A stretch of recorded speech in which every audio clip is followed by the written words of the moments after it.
കറുത്ത കാടിന്റെ മാർത്തട്ടിൽ തോർത്തുപോലെ വർത്തിക്കുന്ന നേർത്ത വഴിയിൽ ഗർത്തമുണ്ടെന്ന് ഓർത്തില്ല. പലരും ഇതുപോലെ വീഴുന്നുണ്ട്. വീഴാൻ സാധ്യതയുള്ള കുഴികൾ മൂടുകയാണ് വേണ്ടത്. കേറി വാ അജഗജ. കുഴി മൂടുന്ന ഒരാളെ എനിക്കറിയാം. അടുത്ത കാട്ടിൽ നിന്ന് വന്ന ആളാ. വഴിയിലെ കുഴികൾ കഴിവതും ഒഴിവാക്കാൻ കഴിവുള്ളവനാകണമെന്നേ മൊഴിയാനുള്ളൂ. ആളെ പറ്റിക്കാം. ദാ എത്തി. കാട്ടിൽ വഴിയിൽ കുഴികൾ വേണ്ട, കുഴികൾ മുഴുവൻ മൂടും ഞാൻ.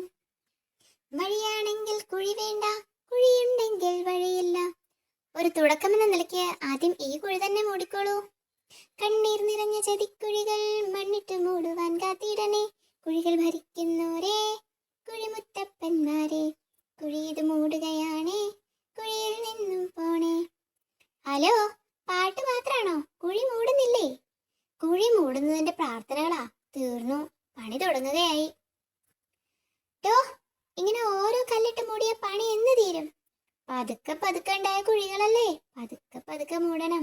നടപ്പില്ല, മര്യാദയ്ക്ക് മൂടണോ വേഗം. കുഴി കണ്ടാൽ ഉടനടി മൂടിയിരിക്കണം. മൂടാം, അതിനെന്തിനാ ഒച്ച വെക്കുന്നത്? കണ്ടോ, കണ്ണടച്ച് തുറക്കുമ്പോഴേക്കും കുഴി മൂടുന്നുണ്ട്. ചൂടായതിന്റെ ഗുണമാ. ശകലം മണ്ടനാണെന്ന് തോന്നുന്നു. പറഞ്ഞതുപോലെ ചെയ്തോളും. ദാ മൂപ്പര് തിരിച്ചു വരുന്നു. താൻ പറഞ്ഞിട്ടാ ഞാൻ കുഴി ഉടനടി മൂടിയത്. അതിന് ഒരുത്തൻ എന്നെ ചീത്ത വിളിച്ചു. വിട്ടിട്ട് കാര്യം പറ. അവൻ വീണ കുഴിയാ, അത് മൂടിയതിനാ ചീത്ത വിളിച്ചത്. ഹമ്പടാ, ഒരു ഉപകാരം ചെയ്തിട്ട് ചീത്ത വിളിക്കുന്നു. വാ ചോദിക്കാം. ഉടനടി മൂടാനല്ലേ പറഞ്ഞത്, പക്ഷെ അങ്ങേർക്ക് ഉടനടി കേറാൻ പറ്റിയില്ല. കടിയൻ ചേട്ടൻ മണ്ണ്